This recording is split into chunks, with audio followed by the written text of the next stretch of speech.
గజాననం భూతగణాధిసేవితం కపిత్థజంబూఫలసారభక్షణం ఉమాసుతం శోకవినాశకారణం నమామి విఘ్నేశ్వరపాదపంకజం. శరణం కరవాణి శర్మదం తే చరణం వాణి చరాచరోపజీవ్యం. కరుణామసృణైః కటాక్షపాతైః కురు మామంబ కృతార్థసార్థవాహం. వందే గురుపదద్వంద్వం అవాంగ్మానసగోచరం. రక్తశుక్లప్రభామిశ్రమతర్క్యం త్రైపురం మహః. శ్రీరామం సలక్ష్మణం సకరుణం సీతాన్వితం సాత్వికం. వైదేహీ ముఖపద్మలబ్ధమధుపం పౌలస్త్య సంహారకం. వందే వంద్యపదాంబుజం సురవరం భక్తానుకంపాకరం. శత్రుఘ్నేన హనుమతా చ భరతేన ఆసేవితం రాఘవం. శ్రీరామచంద్రః శ్రితపారిజాతః సమస్తకల్యాణగుణాభిరామः. సీతాముఖాంభోరుహ చంచరీకः నిరంతరం మంగళమాతనోతు.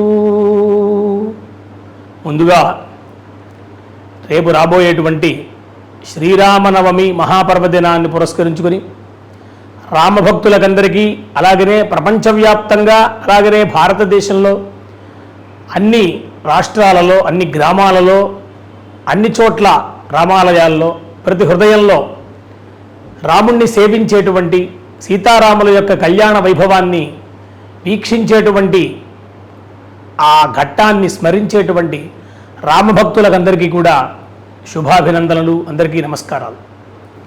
మనందరికీ కూడా మన భారతదేశంలో అన్ని పండుగలలో కూడా మొట్టమొదటి పండుగ చైత్రమాసంలో వచ్చేటువంటి ఉగాది అయితే, వెనువెంటనే వచ్చేటువంటిది సీతారాముల యొక్క కళ్యాణ మహోత్సవం, శ్రీరాముని యొక్క జన్మదినోత్సవం. శ్రీరాముడు ఆవిర్భవించినటువంటి కాలం చైత్రే మాసి నవమ్యాం పునర్వస్వోహో అంటారు. పునర్వసు, పుష్యమి ఈ నక్షత్రాలు శ్రీరాముని యొక్క వివాహము లేక పుట్టుక, ఆయన యొక్క ఆవిర్భావాన్ని తెలుపుడు చేస్తూ ఉన్నాయి. అలాంటి శ్రీరామనవమిని పురస్కరించుకొని ప్రతి గ్రామంలో, ప్రతి వీధిలో, దాదాపుగా ప్రతి గృహంలో, ప్రతి హృదయంలో కూడా శ్రీరాముని యొక్క కళ్యాణ ఘట్టాన్ని, శ్రీరాముని యొక్క జన్మదినోత్సవాన్ని, శ్రీరామనవమి మహాపర్వాన్ని జరుపుకునేటువంటి భాగ్యం మనందరికీ కూడా భారతదేశంలో వచ్చింది. అందులో విశేషించి ఈనాడు మనందరికీ కూడా అయోధ్యానగరం 500 సంవత్సరాల నాటి స్వప్నాన్ని సాకారం చేసినటువంటి మహనీయులు మనందరం చూచాం. స్వామి మళ్ళీ పునఃప్రతిష్ఠితమై చక్కగా అద్భుతమైనటువంటి దేవాలయంలో రమ్యమైనటువంటి స్వరూపంతో, రామో లోకాభిరామ అని చెప్పినట్టుగా రాముడు లోకాభిరాముడు. అలాగనే రామ అనే శబ్దానికి, ఆ యొక్క 2 అక్షరాలకి ఉండేటువంటి గొప్పతనాన్ని మహర్షులు మనకి చెప్పినట్లుగా ఆ శబ్దాన్ని ఒకసారి తలుచుకుంటే చాలు, మనందరి యొక్క మనస్సులు, హృదయాలు కూడా పొంగి పొరలిపోతూ ఉంటాయి. అలాంటి శ్రీరాముని యొక్క శ్రీరామనవమి జన్మదినోత్సవం చైత్రమాసంలో నవమి వస్తుంది అంటే శ్రీరామనవమి. అక్కడి నుంచి ప్రారంభించి పౌర్ణమి దాకా, అలాగనే చైత్రమాసంలో పాడ్యమి నుంచి ప్రారంభించి వసంత నవరాత్రులు, ఇవన్నీ చేసుకునేటువంటి సంప్రదాయం మనందరికీ ఎంతో అదృష్టంగా భావిస్తూ ఉంటాం. అలాగనే భారతదేశంలోనే కాదు, ఇతర దేశాల్లో కూడా ఇవాళ శ్రీరామనవమి ఉత్సవం చేసుకుంటున్నారు. అలాగనే ఎవరెక్కడున్నా కూడా ప్రతి 100 మందిలోనూ కూడా 99 మందికి రామ అనేటువంటి శబ్దం కలిసి ఉంటూ ఉంటుంది పేరులో కూడా. అలాగనే స్త్రీలకి సీత అనే శబ్దం కలిసి ఉంటూ ఉంటుంది. అలాగనే లేక సీతారాముల యొక్క ఉపనామాలు ఏవో ఒకటి కొత్త కొత్తగా రకరకాలైనటువంటి పేర్లు పెట్టుకునేటువంటి సంప్రదాయంలో ఎటొచ్చినా సీతారాముల్ని ఎల్లప్పుడూ తలుచుకునేటువంటి భాగ్యాన్ని మనకి మహర్షులు ఇచ్చారు. అలాంటి రాముడు అద్భుతమైనటువంటి కోసల రాజ్యంలో, దశరథుని యొక్క రాజ్యంలో, కౌశల్య ఆనందవర్ధన అంటారు వాల్మీకి మహర్షి. కౌశల్యకి ఆనందాన్ని కలిగించేటువంటి వాడు శ్రీరాముడు. శ్రీరామ 3 అక్షరాలు. అలాగా ఆ శ్రీరాముని యొక్క జన్మదినోత్సవం అంటే చాలా ఎంతో ఆనందకరమైనటువంటి సన్నివేశం. ఇవాళ ఆనందలయం అని పేరు పెట్టుకుంటే, అలాగనే సాకేత భవనం అని పేరు పెట్టుకుంటే, అలాగే సీతారాముల కళ్యాణ ప్రాంగణం అని పేరు పెట్టుకుంటే, ఇట్లా మనం చూస్తే గృహాలకు కూడా రాముని పేర్లు సీతా పేర్లు పెట్టుకునేటువంటి సంప్రదాయాన్ని మనకి ఎన్నో వేల సంవత్సరాలుగా అనుగ్రహించారు. కృతేతు నరసింహశ్చ త్రేతాయాం రఘునందన ద్వాపరే వాసుదేవశ్చ కలవు వెంకటనాయక అని ఒక నానుడి. ఎప్పుడు త్రేతాయుగం నాటి రాముడు, మధ్యలో ద్వాపర యుగం నడిచింది, కలియుగం లక్షల సంవత్సరాలైంది. అయినప్పటికీ ఇవాళకి కూడా మనం ఇవాళ రాముణ్ణి తలుచుకుంటున్నాము అంటే, అలాగనే రాముణ్ణి సేవించుకుంటున్నాము అంటే, రామకళ్యాణం జరిపించుకుంటున్నాము అంటే ఎంతో అదృష్టం. అందుకనే వాల్మీకి మహర్షి ఆ వాల్మీకి రామాయణంలో చివరిలో యావత్ స్థాస్యంతి గిరహ అని చెప్పి ఒక శ్లోకం చెప్పారు. దాంట్లో ఎంతవరకు అయితే భూమండలం మీద ఈ పర్వతములు, సముద్రములు, నదులు, నక్షత్రాలు, సూర్యచంద్రులు ఉంటారో అంతకాలము కూడా శ్రీరాముని యొక్క భక్తి ఉంటుంది. అలాగనే శ్రీరామ భక్తి ఎంతకాలం అయితే ప్రజల్లో లేక భక్తుల్లో ఉంటుందో అంతకాలం ఆ కాలం అంతా కూడా సుభిక్షంగా ఉంటుంది, అంతా దేశమంతా కూడా సుభిక్షంగా ఉంటుంది అని చెప్పారు. అంటే పరస్పరమైనటువంటి అనుబంధాన్ని ఇచ్చి రాముని యొక్క భక్తిని మనలో పెంపొందించారు మహాత్ములు. అలాంటి రాముడు కౌసల్యా శుశువే రామం అభిరామ గుణాకరం శ్రీరామ భక్తి భరితం భరతం కేకయాత్మజ అంట. ఆ భార్యలు ముగ్గురికి కూడా మొట్టమొదటిగా పుట్టినటువంటి వాడు శ్రీరామచంద్రుడు కౌశల్య గర్భమునందు. అలాగనే పాయసం, యజ్ఞపురుషుని ఇచ్చినటువంటి పాయసం ద్వారా పుత్రకామేష్టి ద్వారా శ్రీరాముడు కలిగాడు అని చెప్పి మనకు తెలుసు. శ్రీరాముడు కేవలం మానవుడు కాదయ్యా, మానవుడిగా పుట్టినప్పటికీ శ్రీరాముడు నారాయణుని యొక్క అవతారము అని చెప్పి రామాయణంలో మనకి ఎన్నో చోట్ల కనిపిస్తుంది. అది రాములు ఒప్పుకోరు. ఎందుకంటే రాక్షస సంహారం కోసం వచ్చినటువంటి నేను భగవంతుడిని నేను ఒప్పుకుంటే ఆ రాక్షస సంహారం అధర్మం అయిపోతుంది అనేటువంటి భయం చేత ఆయన ఒప్పుకోరు అన్నమాట. నేను రాముణ్ణి దేవుణ్ణి కాదు అంటుంటారు ఆయన. అలాగే పరమేశ్వరుడు కూడా వచ్చి నువ్వు దేవుడవయ్యా అని చెప్తారు ఒక సందర్భంలో, బ్రహ్మగారు వచ్చి చెప్తారు నువ్వు దేవుడు అని, ఆయన ఒప్పుకోరు. అట్లాంటి రాముడు కేవలం మానవుడుగా అవతార వ్యక్తి, మానవుడు పడినటువంటి కష్టాలన్నీ అనుభవించి చివరికి రామో విగ్రహవాన్ ధర్మ అనేటువంటి మాటకి ఒకప్పుడు ధర్మదేవత అనుకుందిట ఒకసారి భూమండలంలోకి వెళ్ళి రావాలి అని. ఎలా వచ్చింది ఆమె అంటే చెప్తారు ఆమె నాలో ఆయన నాలో, కాబట్టి రాముడుగా వచ్చింది శ్రీరాముడుగా అని చెప్తారు. ఆయన అద్భుతమైనటువంటి అవతారం. దాంట్లో చెప్తారు మత్స్య కూర్మ వరాహశ్చ నారసింహోథ వామన రామో రామశ్చ బుద్ధ కలిగిరేవచ కృష్ణ కలిగిరేవచ రెండు చెప్పారు. కాబట్టి ఈ రాముడు శ్రీరాముడు, అలాగే పరశురాముడు బలరాముడు ఇట్లా చెప్పారు. అందులో శ్రీరాముని యొక్క అవతారం, అది అవతార పురుషుడు, ఆయన మహానుభావుడు. ఒక చోట చెప్తారు ఒక శక్తి ఉన్నది, దివ్యశక్తి, అది పుంరూపంలో చూడాలి అంటే రామునిగా చూడు విష్ణువుగా, అలాగనే స్త్రీ రూపంలో చూడాలంటే లలితాంబికగా చూడు అని చెప్తారు. కాబట్టి అలాంటి తత్వం, అలాంటి పరమాత్మ ఆవిర్భవించినటువంటి భారతదేశంలో రేపటి రోజున మనందరం కూడా శ్రీరామనవమి కళ్యాణ మహోత్సవాన్ని, శ్రీరాముని యొక్క సేవ, అలాగనే శ్రీరాముని పట్టాభిషేకోత్సవం చేస్తారు. మన ప్రాంతంలో మనకి భద్రాచలం చాలా గొప్పగా మనం చూసుకుంటాం. అలాగనే భారతదేశం మొత్తం మీద చూస్తే ఇవాళ అయోధ్యానగరం రమ్యముగా అద్భుతముగా అలంకరింపబడి ఆ కోసల రాజ్యముగా సాకేత నగరంగా, అలాగనే అద్భుతమైనటువంటి సరయూ నదీ తీరం అంతా కూడా ఇవాళ ఎంతో అద్భుతంగా మనకి భూలోక వైకుంఠంలాగా, మళ్ళీ కౌశల్య అమ్మవారు నిజంగా అక్కడికి వచ్చిందా, అలాగనే దశరథ మహారాజు అక్కడికి వచ్చారా అన్నట్లుగా ఉన్నది మనం అందరం కూడా చూస్తున్నాం. అలాగనే సీతారాముల కళ్యాణ ఘట్టానికి గొప్ప ప్రాధాన్యం ఉంది.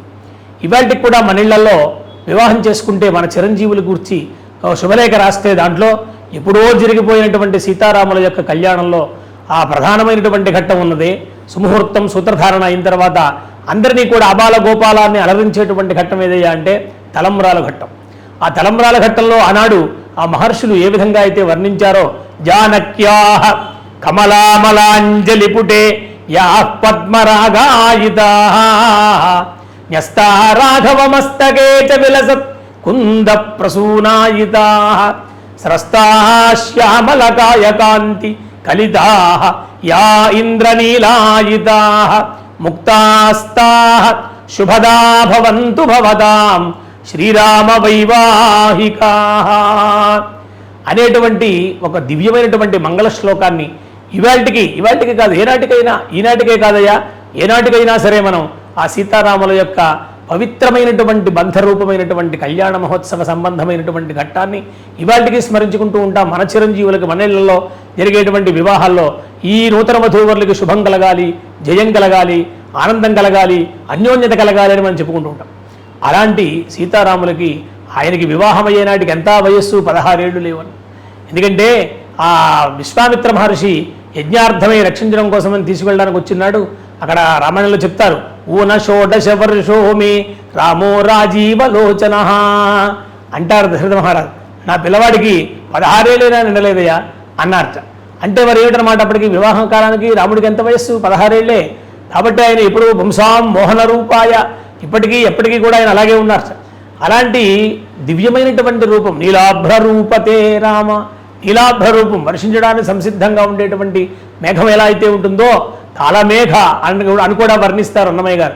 అందుకని ఆ రూపంలో ఉంటాడు, ఆయన నీలమేఘశ్యాములై ఉంటాడు. కోదండాన్ని ధరించినటువంటి వాడై శ్రీరాముడు ధర్మరాజు, ధర్మమే ఆయనగా అవతరించినటువంటి స్వరూపం అన్నమాట. అలాగా ఆయన 10-11 వేల సంవత్సరాలు రామో రాజ్యం ప్రశాసతే అంటారు. దశవర్ష సహస్రాణి దశవర్ష శతాని చ అన్నారు. అంటే 10,000 మరియు 10,100 అంటే 11,000 సంవత్సరాల పాటు రాజ్య పరిపాలన చేశారు అని చెప్తారు. సూర్యవంశపు మహారాజా ఆయన. లోకంలో ఉన్నవి రెండే, సూర్యవంశము చంద్రవంశము అని. సూర్యవంశ ప్రదీపకాయ అంటారు. అంటే సూర్యవంశంలో పుట్టినటువంటి వాడు రామచంద్రుడు, చంద్రవంశంలో పుట్టినటువంటి అమ్మవారు లక్ష్మీదేవిగా వచ్చినటువంటిది సీతామహాలక్ష్మి. కాబట్టి సూర్యవంశం చంద్రవంశం ఈ విధంగా వర్ణిస్తారు. అలాగా స్వామివారి యొక్క వశిష్ఠ సగోత్రం అన్నారు స్వామివారిని, అమ్మవారిది గౌతమ సగోత్రం అన్నారు. నాభాగ మహారాజు గారు రఘుమహారాజు గారి దగ్గర నుంచి ప్రారంభించి రఘుమహారాజు గారికి మునిమనవలుగా, అజమహారాజు గారికి మనవలుగా, దశరథ మహారాజు గారికి కుమారులుగా, జ్యేష్ఠ కుమారులుగా శ్రీరామచంద్రుణ్ణి ఆ అద్భుతమైనటువంటి లక్ష్మీనారాయణుడిగా వర్ణించారు. సాక్షాత్ లక్ష్మీనారాయణ స్వరూప వరహ. అలాగనే సీతామ్మవారిని గురించి చెప్తూ స్వర్ణరోమ మహారాజు గారు మునిమనవరాలుగా, హరస్వరోమ మహారాజు గారి యొక్క మనుమరాలుగా, జనక మహారాజు గారు శీరధ్వజ జనక మహారాజు అన్నారు. ఆయన కూడా ధర్మానికి ప్రతీక అన్నమాట. జనక మహారాజు గారు అంటే మహర్షులు వచ్చి మహాత్ములైనటువంటి జ్ఞానులు జనక మహారాజు గారి దగ్గర వేదాంత బోధ వినేవారు అని చెప్తూ ఉంటారు. అలాంటి జనక మహారాజు రాజ్యమంతా కూడా ఓ పక్కన ఉంటే ఆయన భోగాలను కూడా పక్కన విడిచిపెట్టి ఆయన విశేషమైనటువంటి జ్ఞానం కోసం తపస్సు చేస్తూ ఉండేవాట జనక మహారాజు గారు. ఆయన ఇంట దొరికింది ఆమె, నాగల చాటుకి దొరికింది, పొలం దున్నేటప్పుడు యజ్ఞార్థమై అని సీతా అని పేరు పెట్టారు. కాబట్టి సీతామ్మవారి గురించి చెప్తూ గౌతమ సగోత్రము అన్నారు. ఈ విధంగా జనక మహారాజు గారి యొక్క పుత్రిక, ఔరస పుత్రిక, ఆ విధంగా వర్ణించారు సీతామహాలక్ష్మిని. వాళ్ళిద్దరి యొక్క కళ్యాణ ఘట్టం రేపటి రోజు ప్రతి గృహంలో, ప్రతి ఆలయంలో, ప్రతి హృదయంలో కూడా జరుగుతూ ఉంటే మనం ఎంతో సంతోషపడేటువంటి సందర్భం అన్నమాట. కాబట్టి మనందరికీ కూడా ఈ ప్రపంచం అంతా కూడా శాంతిగా ఉండాలి అంటే, సృష్టి అంతా కూడా భద్రంగా ఉండాలి అంటే, అలాగనే ఇంత జ్ఞానం రావాలి అంటే రామ రామ రామ అంతే చెప్తారు. రామాయ రామభద్రాయ రామచంద్రాయ వేధసే రఘునాథాయ నాథాయ సీతాయా పతయే నమః అంటారు. అలాగనే శ్రీరామ రామ రామ ఇన్ని 3 సార్లు కనుక చెప్తే ఇది సహస్రనామ తత్తుల్యం అంటారు. మనం చూడాలి. శ్రీరామ రామ రామేతి రమే రామే మనోరమే సహస్రనామ తత్తుల్యం రామనామ వరాననే అని సాక్షాత్తుగా పరమేశ్వరుడు పార్వతీదేవి చెప్పినటువంటి ఓ సందర్భంలో ఈ మాట చెప్తారన్నమాట. సహస్రనామాన్ని చేయలేకపోతే, లేక సహస్రనామ ఫలితం రావాలి అంటే ఏం చెయ్యాలి మనము అని చెప్పినప్పుడు శ్రీరామ రామ రామ అనవయ్యా సరిపోతుంది. ఈ ప్రకారంగా చేస్తే సహస్రనామ తత్తుల్యం అంటారు. కాబట్టి రామ అనేటువంటి 2 అక్షరాలు మన యొక్క జీవితాన్ని మార్చేస్తాయి అంటారు. ఆ రామ మంత్రానికి తారక మంత్రము అని కూడా ఒక పేరున్నది. తారక మంత్రం అంటే ధరింపజేసేటువంటిది అర్థం. ఇవాళకి కూడా కాశీక్షేత్రంలో పరమశివుడు విశ్వేశ్వరుడు భక్తులకి కుడి చెవిలో తారక మంత్రాలు ఉపదేశం చేస్తారు. అంటే ఏ మంత్రము అంటే రామమంత్రమే అని చెప్పారు. కాబట్టి రామ అనేటువంటి శబ్దం చాలా గొప్పది. ఎవరు రామాని పేరు పెట్టుకుంటారో వారు ధర్మాత్ములుగా ఉంటూ ఉంటారు. కాబట్టి ధర్మానికి ప్రతిరూపం ఎవరయ్యా అంటే రాముడే అని చెప్తారు. ఎన్నో సందర్భాలు మనకి రామాయణంలో కనిపిస్తాయన్నమాట. రాముని యొక్క చరిత్ర మనందరికీ కూడా ఆదర్శనీయంగా చెప్పారు. రాముడు పేరు పెట్టుకోవడం గొప్ప కాదు, రాముడిలాగా ప్రవర్తించడం కూడా గొప్ప అంటారు. ఒక సత్యమునకు కానీ, ఒక ధర్మమునకు కానీ, ఒక దయకు కానీ రాముడినే ప్రతీకగా మనం తీసుకోవాలి ప్రధానంగా అని చెప్తారు. ఎన్నో చోట్ల తండ్రి గారికి ఇచ్చినటువంటి మాట ప్రకారంగా ఆ వనవాసం చేశాడే, ఆ వనవాస దీక్షలో ఎన్ని కష్టాలు అనుభవించాడు మహానుభావుడు. అయినప్పటికీ కూడా సీతమ్మ గారు వదిలిపెట్టలేదే, ఆయనతో పాటే ఉన్నది. ఛాయేమానుగత సదా అంటారు ఒక చోట. కాబట్టి ఎలా ఉంది, తన నీడ ఎలాగైతే ఉంటుందో అలాగే సీతమ్మ గారు కూడా ఉండి ఆయనకి సేవ చేసింది మహాతల్లి. కాబట్టి తర్వాత కాలంలో ఆ రావణాసురుడు అపహరించడము అవన్నీ మనకు తెలుసు ఘట్టములన్నీ కూడా. కానీ మళ్ళీ చివరిలో సీతారాములు మళ్ళీ భార్యాభర్తలుగా కలవడం, మళ్ళీ రాజ్య పరిపాలన చేయడం, కుశలవులకి జన్మనివ్వడం, తరువాత కాలంలో ఇప్పటికే మనకు చెప్తారు, రామాయణంలో ఉంది, రాముని యొక్క సుమారు 38-40 తరాల గురించి చెప్పారు. వారి పూర్వులు ఎవరైనటువంటిది సూర్యవంశం చెప్తూ సూర్యుడి దగ్గర నుంచి ప్రారంభం చేసి రాముడి దాకా ఉండేటువంటి మొత్తం తరాలన్నీ కూడా రామాయణంలో చెప్పారు. అలాగే సీతమ్మ గారిని గురించి కూడా చెప్పారు గోత్రపరమ చెప్పినప్పుడు కళ్యాణ ఘట్టంలో. అంటే వాల్మీకి మహర్షి రచించే నాటికే అన్ని తరములు గుర్తున్నాయి అంటే తర్వాత ఎన్ని తరాలు తిరిగినాయి, తర్వాత ఎంతమంది ఉన్నారు. మన ఇంట్లో కూడా, మన ఇంట్లో వివాహం చేసుకుంటే 3 తరాలు చెప్తాం. అంటే 3 తర్వాత వాళ్ళు పూర్వం వాళ్ళు లేరని ఉద్దేశమా? కాదు. కానీ మనకి గుర్తులేదు. మహా అయితే 10-20 కొన్ని గుర్తుంటాయి. కానీ అన్ని తరములు అక్కడ రామాయణంలో లిఖింపబడ్డాయి. అంటే ఎన్ని తరముల తర్వాత రాముడు అనేటువంటి ఒక మహనీయుడు ఆ వంశంలో ఉద్భవించారు. ఉద్భవించిన వారు కాస్త ధర్మరక్షణ కోసమే తన జీవితాన్ని కూడా పణంగా పెట్టినటువంటి వాడై ఈ లోకంలో ఈవేళకి కూడా రాముని యొక్క నామము, రాముని యొక్క పేరు అవన్నీ కూడా ఉండిపోయినాయి. అంటే రాముని యొక్క వైభవం ఎంతో చాలా గొప్పది. కాబట్టి రామభక్తులైనటువంటి మనందరం కూడా అందుకనే ప్రతి చోట కూడా రామరాజ్యం కావాలి, రామరాజ్యం కావాలంటూ ఉంటాం. ఆ రాజ్యం ఆనాడుంది, ఈనాటికి కూడా అలాంటి ప్రభువులు ఎవరైనప్పటికీ కూడా ఎవరైతే పరిపాలన చేస్తుంటారో వాళ్ళలో రాముని యొక్క దివ్య గుణములు ఉండాలి అని మనం కోరుకుంటాం. ప్రజలందరూ కూడా ఎక్కడున్నా కూడా రాముని యొక్క ఆలయాలు భద్రంగా ఉండాలి, రాముని భక్తి భద్రంగా ఉండాలి, రాముని నామం భద్రంగా ఉండాలి. మనందరి జీవితాలు కూడా రాముని యొక్క సేవలో ధరించిపోవాలి అని మనం కోరుకుంటూ ఉంటాం. అలాంటి సర్వులకి కూడా శ్రీరామనవమి సందర్భముగా అందరికీ శుభం కలగాలని కోరుకుంటూ అందరం కూడా రేపటి రోజుని శ్రీరామనవమి మహోత్సవాన్ని యథాశక్తిగా మన ప్రాంతాల్లో ఉండేటువంటి ఆలయాలకు వెళ్ళడం కానీ, లేక మనలో చేసుకోవడం కానీ, అలా చేసేటువంటి చోటకు వెళ్ళి మనం సహకరించడం కానీ, అక్కడిచ్చేటువంటి సందేశాలు వినటం కానీ, ఆ యొక్క ఘట్టాల గురించి తెలుసుకోవడం కానీ, రామాయణాన్ని యథాశక్తిగా కనీసం ఒక రోజుకి ఒక శ్లోకమైనా చదివి మన జీవితాలను సార్థకం చేసుకుందాము. అయోధ్య నగరంలో అద్భుతమైనటువంటి ఘట్టం జరగబోతున్నది. అలాగే ప్రతి చోట జరిగేటువంటి ఆలయాలన్నీ కూడా అయోధ్యతో సమానమే. అందున మన భారతదేశంలో, అందున మన ఆంధ్రదేశంలో, అలాగనే మనకి భద్రాచలం, భద్రుడు తపస్సుగా వచ్చినటువంటి క్షేత్రం అది. భద్రాచలంలో సాక్షాత్తుగా నారాయణుడు, వైకుంఠ నారాయణుడుగా అవతరించినటువంటి క్షేత్రం. అలాగే అనేక చోట్ల ఉన్నాయి. కాబట్టి దివ్యమైనటువంటి రామాలయాలు ప్రతి చోట కూడా ఆవిర్భవించినాయి. వాటింటికి కూడా రేపటి రోజున వైభవం మనందరం చూస్తాం. కాబట్టి అందరికీ కూడా సమస్త సన్మంగళాని భవంతు. శ్రీరామానుగ్రహ సిద్ధిరస్తు. శుభం భూయాత్.